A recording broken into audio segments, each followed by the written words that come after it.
자, 월요일 순서 본격적으로 시작할 텐데 여러분들 많이 기다리셨고 이 두 분도 많이 기다리고 있었습니다. 박인호 신인규 변호사 그리고 김지호 부대변인 오셨습니다. 안녕하십니까? 안녕하세요. 네, 안녕하세요. 오래 기다리셨어요. 아닙니다. 네, 같이 앉아서 뉴스 브리핑을 들었는데 네. 일단 이 조선일보 어제 이제 보도 오늘 네. 이제 지면에 실린 내용을 보면 윤석열 대통령과 이 여권 의원들 지도부 간의 만찬 뭐 사람 만나서 밥 먹고 이런 거 좋은 거죠. 근데 네. 이 밥 먹는 이 자리보다 누가 안 왔다 이게 좀 회자가 네. 많이 되고 있습니다. 어떻게 보셨습니까, 부대변인?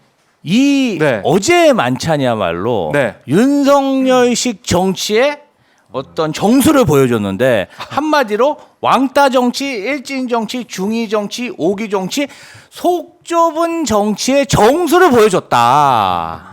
많이 적어두셨네요. 예, 이게 뭐 그냥 많이 오셨네. 뭉뚱그려서 그냥 예. 중2병 걸린 정말 속 좁은 정치. 원래는 여권 지도부랑 만찬을 해야 됐었는데 맞아요. 예. 그 연기했잖아요. 그 의료 대란 해결책 네. 관련해 갖고 한동훈 대표가 좀 약을 올렸잖아요. 글 올렸다. 예. 예. 아니 뭐 뭔가 좀 제안을 해놓고 네. 언론에 확 풀고 그냥 이런 약을 올리다 보니까 화가 많이 난 상태에서 네. 한 열흘간 여론으로부터 엄청 두드려 맞았습니다. 그러다 보니까 본인이 정말 국정 브리핑에서 응급실 잘 돌아갑니다. 아. 거 한번 가보세요. 맞아요. 그 당당하게 얘기했다가 일주일도 안 돼갖고 본인이 병원에 가보는 그런 의정부의 수모를 병원도. 당하다 보니까 좀 화가 많이 났고 네.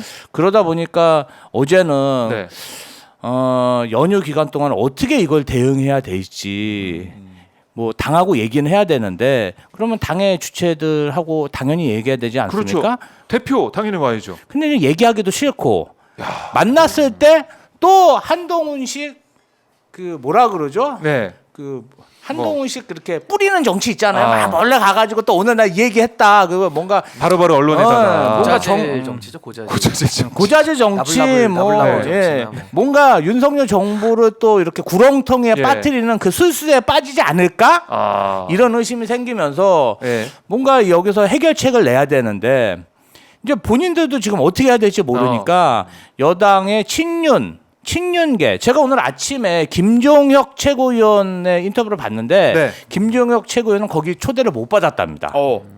그리고 김종혁 최고위원이 장동혁 최고위원한테 전화해서 물어보니까 장동혁 최고위원도 초대를 못 받았답니다. 예. 그리고 그리고 이제 나머지 뭐 약간 김종호 거기는 이제 못 갔을 거다 이렇게 보더라고요. 거기 이제 존재감이 없어요. 존재감. 그리고 이제 친윤 최고위원한테 전화했더니 다 전화를 안 받더랍니다. 아침에 이게 뭡니까? 최고위원들끼리 전화를 안 받는데 난 또 처음 봤어.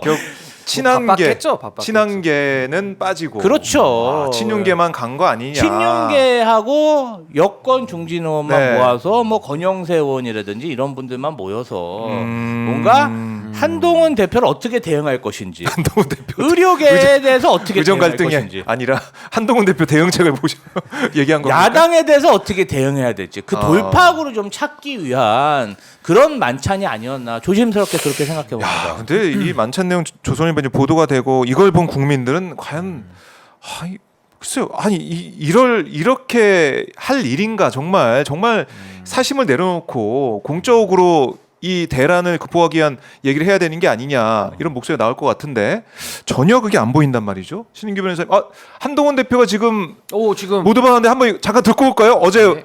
나 초청 못 받았다고 삐져 있는 건 아닌지 모르겠습니다. 조금 표정은 안 좋습니다. 표정이 좀 안 좋아요. 저 폭격 들어가려고 했는데 잠시 보류하겠습니다. 예. 잠시 자, 보류할게요. 바로 하나요 지금? 발언 안 한다. 야, 삐졌다. 바로 한번 보겠습니다. 10분 전에 있었던 일인데 자 한번 보고 오겠습니다. 예. 주말 잘 쉬셨습니까? 최고위원회 시작하겠습니다. 지난 금요일 제가 국민의힘을 대표해서 여야 의정 협의체를 구성해서 운영하자는 제안을 했습니다. 현재 여야 정은 모두 참여 의사를 밝히고 있는 것으로 보이고요. 의료계에서도 참여를 검토 중인 것으로 알고 있습니다.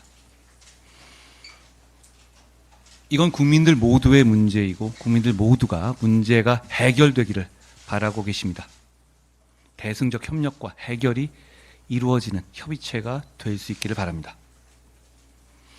현재 여야 간에 이 사자의 참여 숫자 등을 비롯한 구성 방식에 대한 논의를 진행 중입니다.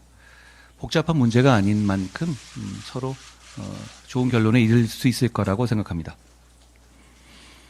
지금은 해결을 위한 중재와 협의가 필요한 시점입니다.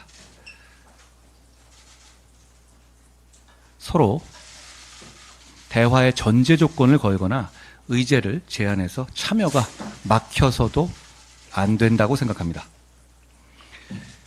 이 협의체의 의제는 단 하나입니다. 국민의 건강입니다.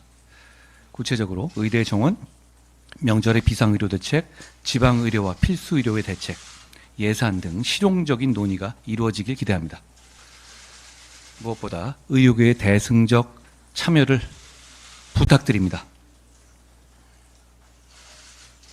야당까지 포함된 협의체이므로 의료계 입장에서 충분한 발언과 논의 보장된 구조입니다. 참여해 주셔서 문제를 같이 해결할 수 있었으면 좋겠습니다. 아울러 건설적인 논의가 진행될 수 있도록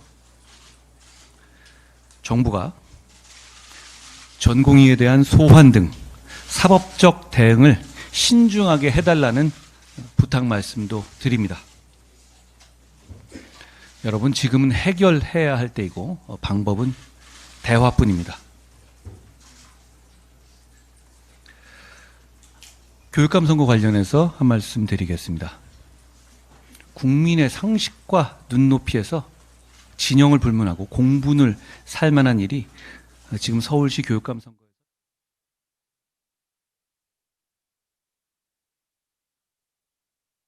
네, 한동훈 대표의 오늘 최고위 모두 발언 잠깐 듣고 왔는데요. 이제 표정 자체가 좀 별로 안 좋아 보입니다. 푸석푸석 배워 보이고. 제가 이제 국힘 폭격 막 들어가려는 찰나에 네. 이제 마이크를 넘겼는데 제가 밥 한번 사드리고 싶네요. 한동훈 대표 식사를 못 해가지고 지금 밥심이 없는 거 아닌가. 목소리에 힘이 없잖아요. 아사 직전인 것 같습니다. 어제 만찬 못 가서 아니, 밥을 못 드셔가지고 아니, 저녁도 굶으신 것 같아요. 그래서 네. 좀 힘이 많이 없어 보이는데 사실 아하. 이게 지금 하루 이틀 된 얘기가 아니고요. 네. 윤석열 대통령이라고 하는 이제 정치 초보의 아주 위험한 도발 같은 거거든요. 그러니까 집권 여당과 정부가 이런 식으로 신뢰가 없다라는 것이 공개적으로 노출이 지금 여러 차례 되고 있잖아요. 그렇죠. 이게 결과적으로는 모든 것이 부메랑이 돼가지고 다 윤석열 대통령 본인에게 돌아오는 겁니다. 그 해악이. 그래서 저는 이번에도 보시면은 한동훈 대표 여전히 패싱 당하고 있고요. 그러니까 당내 리더십이 잘 세워지지 않고 있는 것이고 더 중요한 것은 일부 최고위원들은 대통령한테 붙어 있다라는 게 또 드러난 거거든요. 그러니까 윤석열 대통령이 공식적인 개선을 통해 가지고 당정 협의를 하는 것이 아니라 여전히 비선들 자기 마음에 맞는 소위 권력의 딸랑이들과 함께 정치를 해 나가겠다라는 선언이거든요. 네네. 그러니까 대통령실 내부에서도 대통령, 비서실장, 수석 이 개선이 있는 건데 지금도 김건희라고 하는 그 권력의 정점을 통해 가지고 비선 비서관들이 있다라는 얘기들이 계속 나오거든요. 그러니까 저는 윤석열 정부가 이제 비선 정부임을 이제 공식적으로 확인이 된 것이고 한동훈 대표 참고 있겠습니까? 본인도 여당 대표로서의 권한이 있고 본인의 힘이 이제 발휘가 돼야 될 텐데 네. 저렇게 되면 저는 여당은 자연스럽게 좀 분화되는 쪽으로 갈 수밖에 없는 거 아닌가. 그 촉발의 원인은 윤석열 대통령에게 있다. 저는 그렇게 생각합니다. 그래요. 그러니까 이번 이제 만찬 자리가 분수령이 될 수도 있다 이렇게 보시는 것 같고. 그러니까 이게 한두 네. 번 있었던 일이 아니잖아요. 막 이번만 있었다 그러면은 아예 뭐 밥이야 대통령이 뭐 네, 몰래 네. 먹을 수도 있는 거지. 근데 그게 아니라 지금까지 한동훈 리더십을 흔들었던 사람도 윤석열 대통령인데 네. 이런 식의 기사까지 공론화되면 이제 한동훈 대표 입장에서도 뭔가 결단을 좀 해야 되는 시점으로 더 가고 있는 거 아닌가라는 생각이 듭니다. 네. 그래서 아까 예. 발언을 잘 보시다 보면 한동훈 당 대표의 그런 모두 발언을 잘 보시면 뭔가 참지 않어.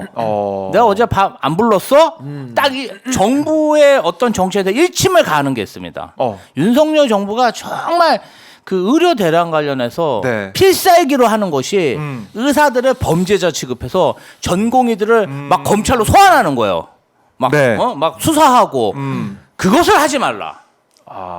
그 얘기를 한 게 그게 제가 봤을 때는 어제 밥 못 먹은 것에 대한 보복성 발언이 아닌가. 이건 뭐 윤석열 정부는 할 줄 아는 게 네. 소환해 갖고 이렇게 사람들 조지고 뒤캐고 협박하고 이런 것뿐이 할 수 없는데 그걸 하지 말라. 네. 그것은 완전 일침을 가한 것이죠. 네. 근데 한동훈 대표 입장에서 생각해 보면 진짜 뚜껑 열릴 일이에요. 뭐 한두 번도 아니고 당 대표를 뽑아놨는데 당 대표로서 지금 대접을 안 해주고 있는 거 아닙니까? 그러니까 반바지 얘기 나오죠. 아니, 쫄바지까지 갔죠. 쫄았기 예. 때문에. 그렇기 예. 때문에 저는 한동훈 대표 입장에서도 어떤 권위나 리더십은 누가 부여해주는 이런 반사체 정치는 이제 효용성을 다했다. 이제는 한동훈이라는 정치인이 발광체로서 네. 거듭나든지 아니면은 쫄바지 입고 도망가든지 이제 둘 중에 하나만 남은 거 아닌가. 계속 뚜껑만 열리니까. 오죽하면 연찬에서 제가 당 대표입니다. 없어 보이잖아요. 그 모양 빠지잖아요. 없어 오늘도 보여요. 아마 좀 참은 것 같아요. 제가 당 대표입니다. 아니 우리 네. 박정호 앵커님 여기 계시잖아요. 예. 앵커님이시잖아요. 잘 진행하시잖아요. 근데 예. 앵커님께서 제가 앵커입니다. 5분마다 해보십시오. 이거 굉장히 짜증나는 일이거든요. 아니, 예, 앵커님이신데 그렇죠, 그렇죠. 굳이 내가 앵커입니다라는 네. 걸 왜 얘기합니까? 예. 화면도 지금 제 가운데 잡히시는데 네. 맞습니다. 이 한동훈 대표 스스로 권위를 세워 나가야 됩니다. 야, 스스로. 그러면은 뭐 이 여당 내에서 이른바 친한계 의원들, 친한계 인사들과 친윤계 또 윤석열 대통령이 뭐 뒤에 있다고 볼 수밖에 없기 때문에 분화 과정으로까지 갈 수 있는 사안들이 지금 벌어지고 있다. 아니 이미 분화돼 있는데 그게 노출되고 있는 거죠. 노출됐다. 네, 물 밑에서만 아. 분화된 게 있어야 되는데 예. 겉으로 계속 드러나잖아요. 이거는 전혀 좋지 않은 그런 시그널입니다. 네, 그래요. 자, 한동훈 대표가 이따가 뭐 백불이나 내용을 통해서도 어떤 얘기를 할지 모르겠지만 그 내용까지 들어오면 저희가 전해드리도록 하고, 그리고 지난주 금요일, 그러니까 6일 오후에 김건희 여사 명품 가방 수수 의혹과 관련한 검찰 수사심의위원회 결론이 나왔습니다. 불기소 권고 결정을 했어요. 역시 뭐 김지호 전 우리 부대변인 실장님 예견대로 나온 것 같은데 예상하셨잖아요, 그렇죠? 저희 예. 신인규 변호사님하고 네. 금요일 방송에서 저희가 99.99%로 불기소가 나올 것이다. 아. 그러한 확신을 한 이유가요. 예. 사실은 그런 게 있습니다. 송경호 서울중앙지검장 시절에 네. 이원석 검찰총장이 4차장 반부패 수사부 특수부죠. 산하 검사 3명을 네. 형사 1부로 보내서 김건희 여사 명품백 수수 의혹 사건을 수사 지휘했습니다. 네. TF로 만든 거죠. 그런데 거기 간 검사 중에 김경목 검사라고 있어요. 이번에 출장 조사 갔다고 네. 검찰총장이 경위 조사라니까 기분 나쁘다고 사표. 사표 던진 네. 그분인데 이분이 뭐냐? 이분이 어떤 사람이냐면 윤석열 대통령, 윤석열 서울지검장 검찰총장 시절에 홍위병, 윤석열의 홍위병을 한 그런 사람입니다. 이 사람이 2020년 11월 25일에 네. 그 검찰 2%라고 있어요. 아, 예, 게시판이죠. 게시판. 추미애 법무부 장관의 윤석열 검찰총장 직무정지 명령에 대해서 당당하게 글을 씁니다. 네. 집권 세력인 정치인 출신 장관이 검찰 개혁이라는 이름으로 검찰총장을 내칠 수 있다는 뼈아픈 선례가 대한민국 역사에 남았다. 그리고 2024년 7월 5일에는요. 네. 검사 탄핵에 대해서 2%에 또 글을 올립니다. 검사는 사건을 고를 수 없다. 어떤 검사에게 이런 일이 닥칠 수 알 수 없다며 막 그런 부추기는 거예요. 아, 그런 내용의 글을 올렸었다. 이뿐 아니라 예. 이분이 그 유명한 김학의 성접대 영상 사건 관련해 가지고 그 김학의 전 차관이 출국 금지를 당한 일이 있어. 네. 이거 관련해서 불법 출금이다. 이러면서 이성윤 당시 서울중앙지검장을 수사했는데 수사 검사예요. 결국은 그렇군요. 친윤 중에 친윤. 네. 정말 아하. 윤석열의 홍위병 같은 사람을 이미 보내서 수사를 하는데 수사가 제대로 되겠습니까? 그래요. 수사부터 우리가 자. 사실 잘 안 되는 상황을 예견할 수밖에 없었다. 이렇게 네. 친윤 검사를 보냈는데도 믿지 못하는 거예요. 대통령실에서. 그러다 보니까 지난 5월에 누구를 보냈냐. 이창수 서울 전주지검장을 서울중앙지검장으로 예. 보냈는데 이분 또 어떤 사람이냐면은 네. 20년 9월부터 21년 7월까지 윤석열 검찰총장이 대변인 역할을 했고요. 그리고 나서 윤석열 대통령이 된 이후에 성남지청장, 네. 전주지검장을 하면서 아무도 검사들 중에 아무도 하지 못했던 네. 성남 FC 수사를 기소로 이끌었고 이번에 문재인 전 대통령의 가족에 대한 수사 얼개를 어느 정도 완성한 사람이 이분입니다. 그러니까 친윤 지검장, 네. 친윤 검사들한테 수사 맡겼는데 제대로 된 수사 결과가 나와서, 그러니까 이원석 검찰총장은 여태까지 다 언론 플레이를 했다. 아, 결국 언론 플레이 예. 수심이 소집한 것 자체도 그냥 이제 마무리하기 위한. 그럼요, 면죄부를 주기 위한. 네. 그럼 사실 그렇습니다. 이 사람들이 수심이가 어떤 사람으로 구성됐는지, 어떤 내용으로 회의가 됐는지 전혀 저희가 알 수가 없죠. 회의 내용도 기록을 안 한대요. 아니 이게 말이 안 되는 게 네. 우리가 보통 범죄 있을 때 심의위원회 만들어가지고 위원들한테 다 물어보고 범죄 여부를 정할 겁니까? 그러니까 소위 말해서 수심이라는 것은 검찰권 행사에 대해서 아주 예외적으로 우리가 이제 시민들의 의견을 들어서 검찰권을 좀 제어해보겠다 이제 이런 취지에서 나온 맞아요. 건데 문재인 정부 때. 그렇죠. 그러니까 검찰을 통제하기 위해서 나온 건데 지금의 이 검찰은 무슨 통제를 시민적으로 하고 안 하고가 좀 중요한 게 아니라 네. 검찰 수뇌부 자체가 지금 완전히 권력에 종속돼 가지고 사실은 이 수심이라는 제도까지도 악용하고 있는 거예요. 그러니까 수심이라는 제도 자체가 문무일 총장 때 사실 문재인 대통령 때 도입이 된 건데 네. 그 제도 도입의 취지에 맞지 않게 형성이 된 거란 말입니다. 그러니까 결국 이번 사안은 대통령의 영부인이라고 하는 살아있는 권력에 대해서 검찰이 스스로 네. 검찰이기를 포기한 것이고요. 그럼 거기에 대해서 이원석 총장은 이창수 지검장이 본인을 패싱하고 검찰권에 대해서 이렇게 무력화를 시켰을 때 거기에 대해서 징계를 하거나 아니면 수사권 지휘를 해가지고 엄정하게 법을 적용하는 수사를 해야 되는 것이죠. 근데 그걸 안 하고 수심을 여기에 넘겼다. 대해서 수심위로 도망가가지고 결국에는 또 본인의 지금 소위 말하는 이 수사를 안 하는 거를 정당화하겠다. 그렇게 하라고 수심이 만든 게 아니거든요. 그렇죠. 그래서 저는 여기에 대해서는 역사에 남을 최악의 검찰총장이 이원석 총장으로 기록이 될 것이고 네. 결과적으로 이것은 수사 들어갈 수밖에 없거든요. 특검을 통해서. 그러면 어떻게 되느냐. 결국 특가법에는 특수직무유기라는 범죄도 있습니다. 그러니까 소위 말하면 특가법상의 범죄를 봐줬을 때 네. 형성하는 범죄거든요. 이거 1년 이상의 유기징역 엄청난 형량입니다. 전 이 수사 검사들 다 특수직무유기로 저는 특검에서 수사해야 된다. 저는 이렇게 봅니다. 여기서 저희가 이 수사 검사들에 대해서 뭔가 좀 정보가 노출돼 있지 않아요. 지금 이창수 서울중앙지검장, 박승환 제1차장 검사 G라인이죠. 네. 김승호 형사 1부 부장검사, 그리고 김경목 부부장검사와 나머지 2명의 파견된 검사들. 그 2명의 파견된 검사들은 어디서도 이름을 알 수가 없습니다. 정말 역사적인 네. 그러한 결과물을 만들어냈는데 정말 검찰 역사의 치욕이죠. 그런데 익명으로 이렇게 정말 숨어서 네. 오역의 검찰 역사를 만들고 아니, 있다. 저는요 이거를 말로만 하고 우리가 정치적 비판은 충분히 했는데 네. 전 이제는 법률적 처단까지 들어가야 된다고 생각해요. 그러니까 제가 아까 말씀드린 대로 우리 특가법에 특수직무유기죄가 있기 때문에 전 이 부분까지도 검찰에서 특검에서 전 다 열어놓고 수사를 해봐야 된다. 왜냐하면 신성한 검찰권을 갖다가 권력을 봐주는데 도용한다? 네. 그게 검사입니까? 그리고 그게 범죄예요, 직무유기. 근데 그게 특수직무유기라는 범죄가 있어요, 구성요건이. 네. 그럼 그 구성요건 검토해야 되거든요. 그래서 저는 이 부분에 대해서 봐주기 한 검사들. 이거는 전 정말 역사 앞에 남길 뿐만 아니라 사법 처리를 해야 된다. 네. 그래서 저는 이번에 특검이 들어오면 요 사안까지 봐준 것까지도 검찰이든 경찰이든 싹 다 이번엔 수사를 해서 역사 앞에 남길 뿐만 아니라 범죄로 처단을 해야 이게 끊어지지. 네. 매번 봐주고 매번 넘어가고 이게 한두 네. 번입니까? 전 이거는 이거 봐준 검사들까지도 이거 아마 다 방송 보고 있겠지만은 특검이 도입되면 당신들도 다 처벌 받는 거예요. 제가 볼 때는 이거 저는 수사해야 된다고 봅니다. 반드시 처벌해야 됩니다. 반드시 특수직무유기를 처벌해야 된다. 검토해야 됩니다. 이게 네. 왜냐하면은 공직자, 고위공직자 배우자가 명품백을 받았는데 처벌을 못하는 그런 나라로 만든 거잖아요. 처벌 조항이 없다. 부패 천국으로 만든 거예요. 부패 천국. 그 죄가 간단하지가 않아요. 간단하지가 예. 않아요.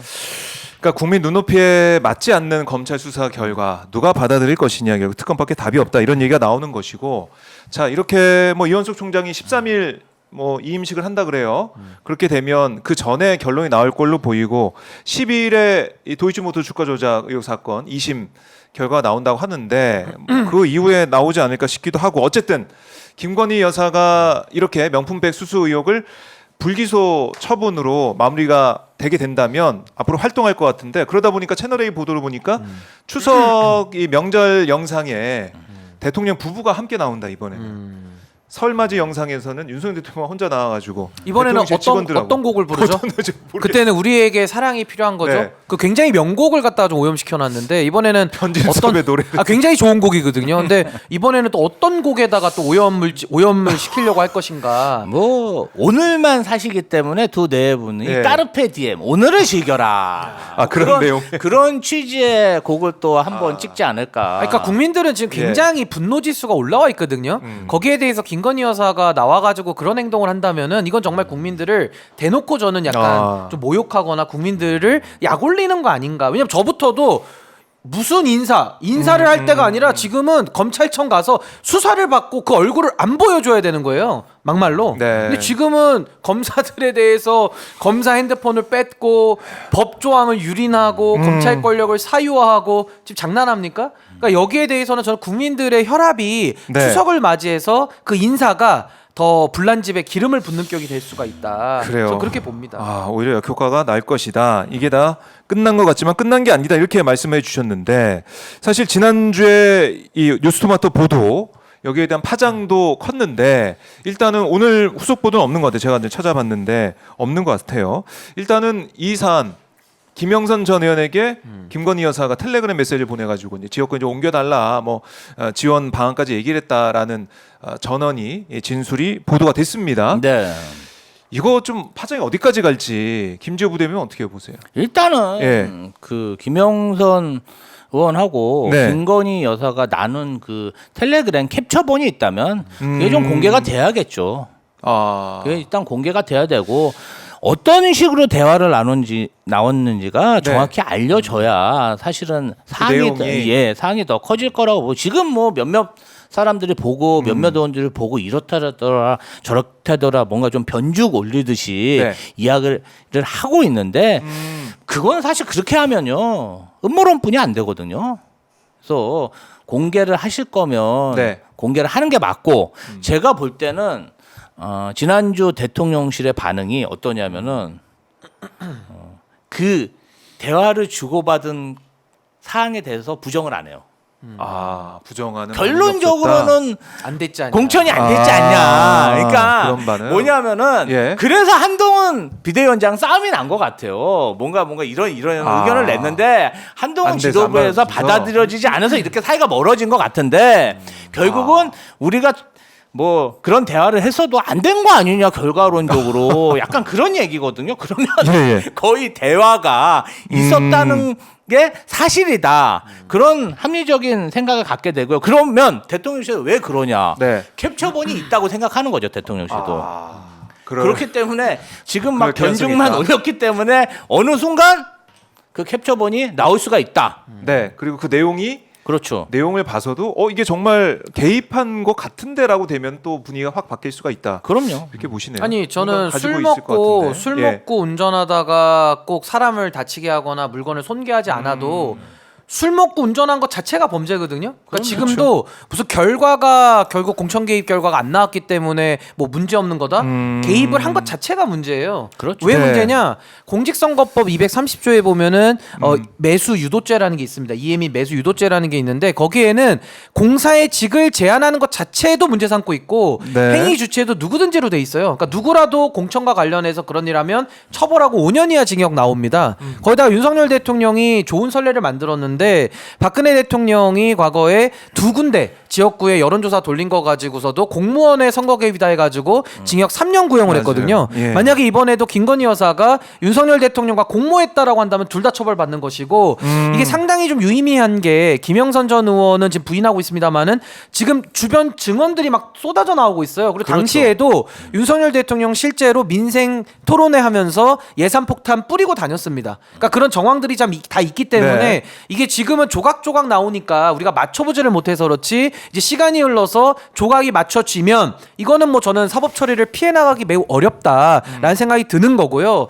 저는 더 유의미한 게 뭐냐면은 이게 내부에 있었던 일인데 외부에서 어떻게 알겠습니까? 외부에서는 내부 폭로가 안 나오면 알 수가 없는 일이에요. 근데 그렇죠. 둘 사이의 대화가 이미 노출이 많이 되어 있고요. 이준석 의원 같은 경우는 그걸 봤다라고까지 얘기를 하거든요. 그러니까요. 그럼 저는 이제 그분들에게 역으로 묻습니다. 아니 국정 개입, 당무 개입, 이제는 선거 개입까지 나와서 국정 농락 총 세트가 다 나온 마당에 이준석 대표는 그걸 알고 있다라고 한다면은 이실직고 해야 되는 거 아닙니까? 그럼요. 알고 있는데 연기만 피운다? 그럼 아직도 김건희에 대해서 선의의 조언으로 이 범죄 행위를 감춰주고 두둔하고 있거든요. 아. 그러면 김영선 의원은 2022년도 6월 달에도 보궐선거로 5선이 되신 분이고 그때 공천 준 사람이 이준석 대표예요. 그럼 그때도 이준석 의원이 만약에 수돗물 떠먹은 사람 공천을 줬다 그러면 왜 줬는지를 설명을 해야 되고 만약에 그때도 본인은 주기 싫었는데 외부에서 김건희든 윤석열이든 정진석 당시 공관위원장이든 외부 입김으로 만약에 본인도 공천 줬다라고 한다면은 그때도 공천 개입이 있었다라는 게 인정이 되는 거거든요. 그러니까 이준석 의원은 2022년 6월 달에 본인이 대표일 때 그때 공천 개입이 있었냐 없었냐도 밝혀야 될 것이고 지금 이 사안도 김영선 전 의원이 컷오프 당하고서 뭐 개혁신당의 입당 여부를 타진했다 이런 썰들이 나오는데 본인이 봤다 그러잖아요. 네. 그럼 봤으면 내부자로서 아는 부분 연기만 피우고 국민들 앞에 변죽만 올릴 것이 아니라 알면 얘기를 하고요. 모르면 네. 입을 다무는 게 맞다. 근데 입을 다물면 공범으로 끝까지 가겠죠. 국민들이 역사가 용서하지 않을 겁니다. 네. 그러니까 이준석 전 대표, 그러니까 이준석 의원의 이제 방송에서 했던 발언들 이게 밖에서 볼 때는 왜 이렇게 반응을 하지? 좀 이상하다. 그래서 제가 그랬어요. 선의의 조언으로 공직선거법 위반, 징역 5년짜리가 정당화된다면요. 예. 김건희가 지금까지 주가 조작한 거는 선의의 조작이에요. 잔고증명 위조도 선의의 위조입니다. 그리고 뇌물백 받은 것도 선의의 수수고요. 그리고 그 김건희 여사 뭐 관련돼 가지고 지금 뭐 개입들도 선의의 조언이다.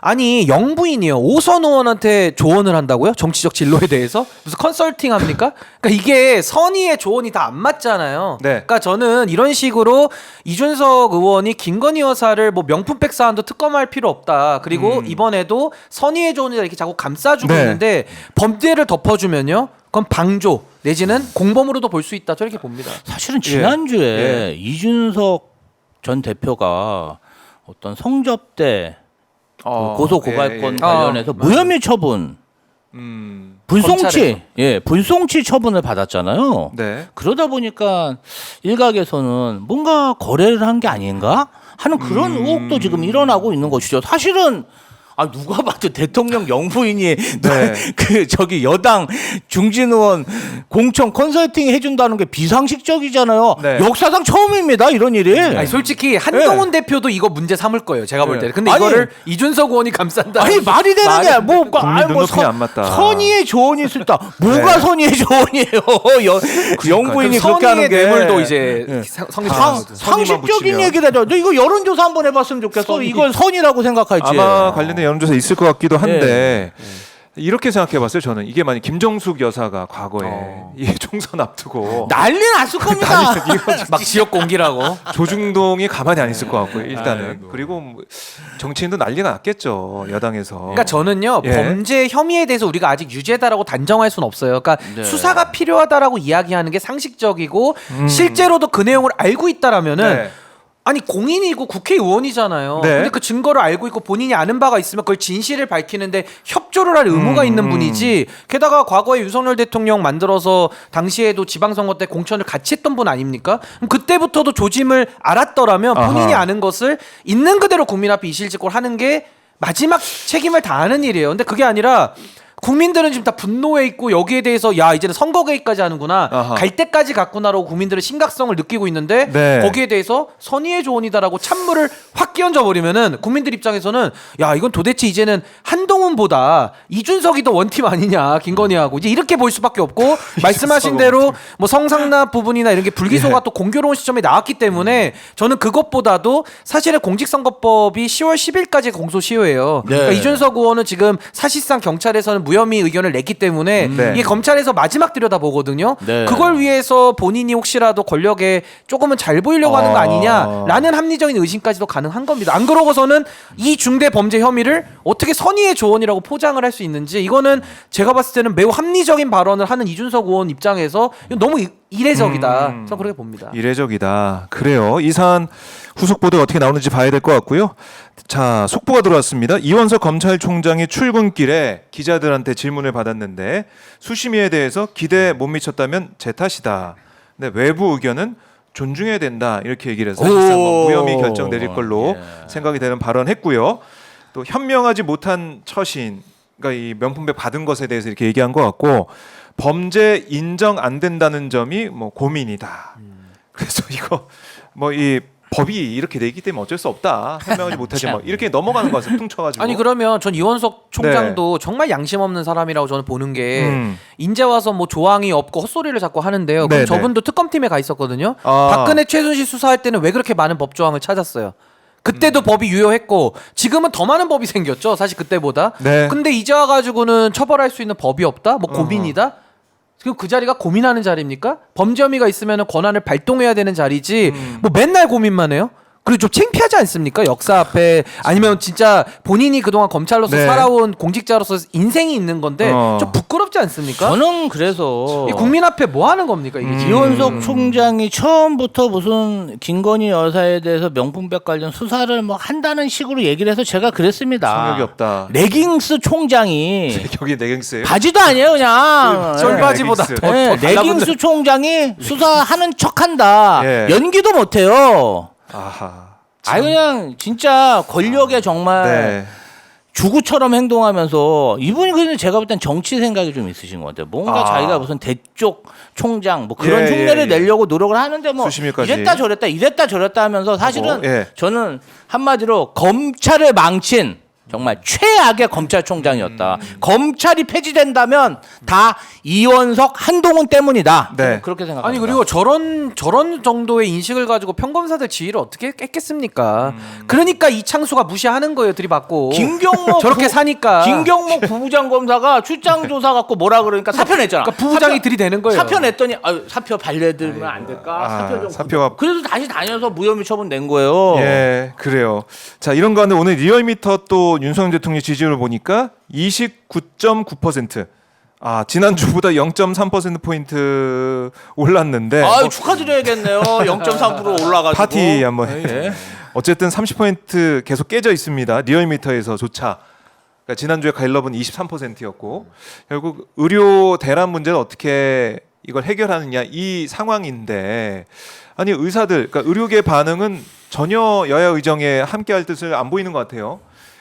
당장 내년 또 이 의대 증원 늘린 걸 되돌려라 이런 얘기를 하면서 아니 그러니까 일단은 예. 그 조규흥, 박민수 차관이 막 그 전공의들을 네. 무슨 추노꾼처럼 막 추포하듯이 막 범죄자 취급을 하고 막 계속 7개월 동안 지시하고 명령하고 요거 안 해? 요거 안 하면 내가 구속할 거야. 네. 수사할 거야. 기소할 거야. 이런 식으로 계속 의사들을 범죄자 취급을 많이 했어요. 그렇기 때문에 뭔가 실질적인 대화가 이루어지기 위해서는 네. 조규흥 장관 그리고 박민수 차관을 경질하고 아하.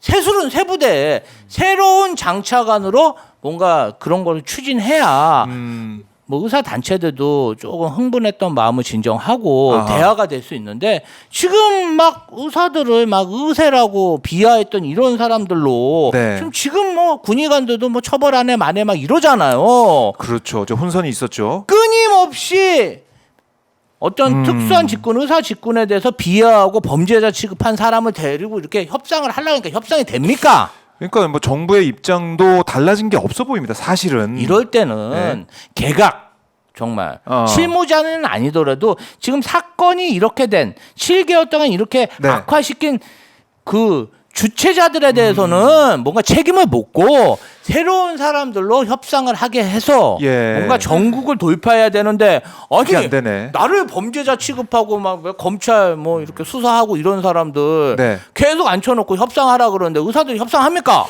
그러니까 나경원 국민의힘 의원조차 책임질 사람 책임져야 된다 이런 얘기를 하고 있으니 이건 여권 내에서도 이 사람들 가지고 안 된다 얘기가 있잖아요. 안 되죠. 그러니까 기본적인 전제 조건이 예. 인적 쇄신을 하고 또 이 사안 2000년부터 시작해서 지금까지 이 예. 8개월 동안 온 이 상황에 대한 사과도 있어야 된다 이런 얘기 하는데 신변은 어떻게 보세요? 그러니까 저는 윤석열 정부는 네. 이제 오늘쯤 되면 오늘이 9월 9일 아닙니까?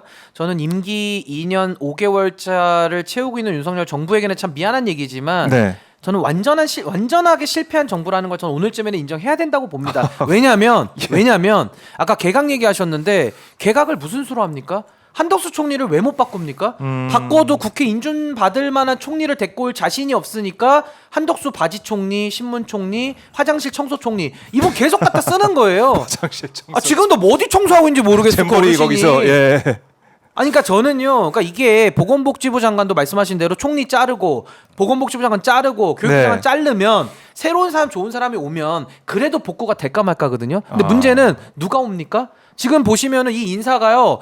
무슨 똥차 빼면 쓰레기차 온다고 뭐 하나 나가면은 더 심한 사람이 들어. 예를 들면 방통위도 뭐 이동관 나가니까 뭐 김홍일 들어오고 김홍일 나가니까 이진숙 들어오고 뭐 다 이런 식이에요. 노동부 장관도 나가니까 김문수 들어오고 국방부 장관도 이종섭 나가니까 또 신원식 붐짜 잡을자 들어오고 나가니까 김용현 들어오고 뭐 이런 식이에요. 그러니까 이게 이 정부는 더 이상 인사를 할 수 없는 지경이다. 네. 그러면 완전히 실패한 정부에서 이거 뭘 더 할 수 있을까요? 그러니까 저는 아까 우리 0.3% 올랐으니까 우리가 아까 격려의 박수는 했지만 이 지지율을 올릴 수가 없다. 왜냐하면 이제 어르신들 의료 붕괴되면 가장 피해를 받으시는 분들이 어르신들인데 그럼요.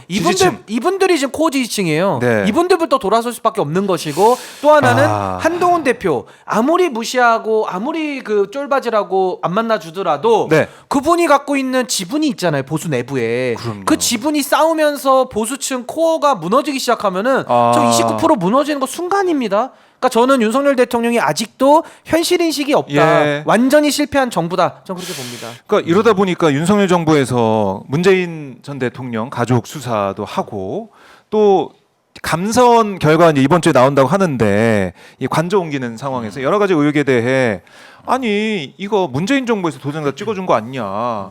김용현 국방부 장관 인사청문회에 나와가지고 아니 이거 예산 문재인 정부에서 해준 거 아니냐 이렇게 얘기하고 있어요. 그러니까 마치 이 관저를 옮기고 대통령실을 용산을 옮기고 이 자체가 문재인 정부에서 다 해줘서 갔다 이런 식의 주장까지 하고 있는 거 아니겠어요? 아니, 이게 좀 이해가 잘 안 되더라고요. 본인이 네. 청와대 뭐 5월 며칠 나는 걸 그냥 개방해버리겠다고. 하루도 뭐 있을 수 없다 하루도 이런 얘기 나는 나오고. 거기서 잠 못 자겠다고 그냥 개방하겠다고 그래서 예산만 승인해 준 거 아닙니까? 그러면 예산만 승인 안 했으면 어떻게 됐을까요? 정권을 이양해야 되는 예. 그러면 뭐 목리 부린다. 대통령이 뭐 이런 얘기 있겠죠. 당연히 요구를 하면은 예산 예. 세워주고 협조를 하는 게 맞지. 본인도 협조를 요청했잖아요. 그러니까 예산을 세워준 거죠. 그럼 그런 예산을 가지고 절차대로 네. 똑바로 무리 없게 그렇게 이전하면 되잖아요. 그런데 막 본인들이 뭐 이상한 업체 수의 계약하고 엉뚱하게 그냥 절차 다 이겨가면서 감사원의 지적을 받았으면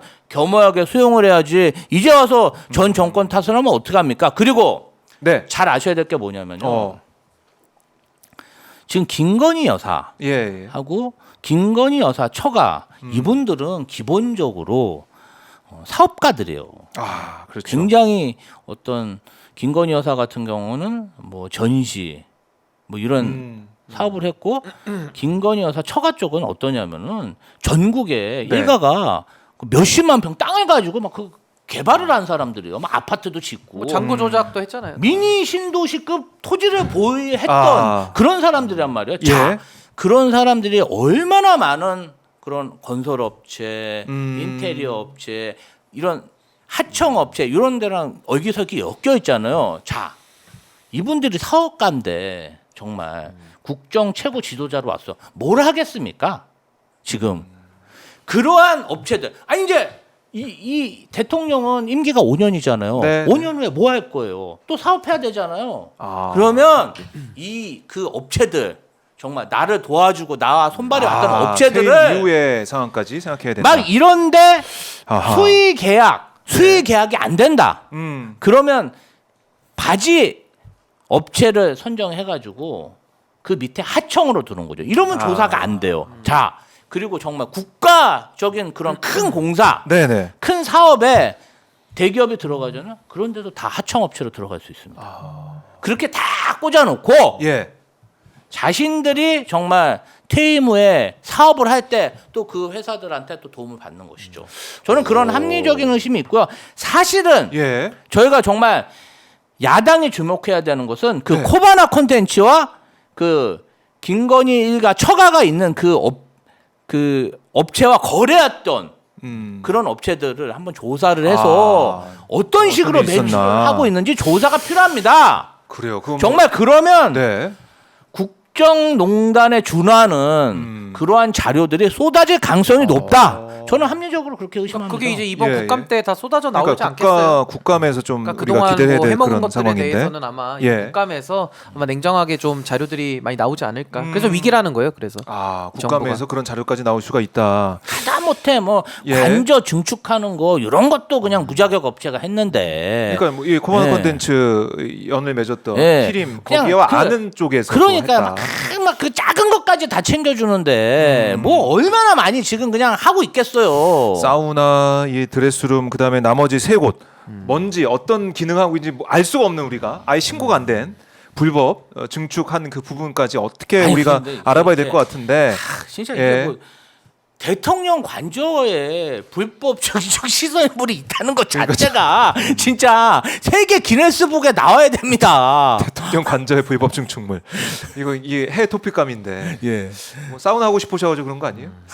예. 싶으셨어요. 이제 이런 얘기가 억울해하시는 것 같은데. 이런 얘기가 있더라고요. 예. 그 김건희 뭐 누가 사용할지 모르지만 요번에 네. 증축한 그건 합법으로 증축한 드레스룸. 네. 드레스룸에서는 그 비엔날레에 전시한 예술 정자가 보이고 사우나에서는 녹지가 보이는 이것을 정말 존치해야 된다. 그리고 윤석열 대통령이 퇴임하면은 네. 전 국민에게 개방해야 된다. 진짜 이 오히려. 아방궁을 청와대 얼마나 개방이 아니라. 호사스럽게 살았는지에 대해서 전 국민이 알고 자각해야 된다. 이런 얘기를 하시는 분들도 많더라고. 다시는 예. 이런 선택을 했을 때 국민들이 이런 선택을 했을 때 정말 국고가 얼마나 낭비되고 네. 정말 이렇게 우리 그 국민의 세금이 어떻게 낭비되는지를 알 수 있는 정말 산 교육장이다. 그럼요. 용산 살아있는 대통령 교육 관저가. 현장. 그래서 거기는 정말 아하. 그 관광 명소로 보존해야 된다. 그런 얘기들이 굉장히 많습니다.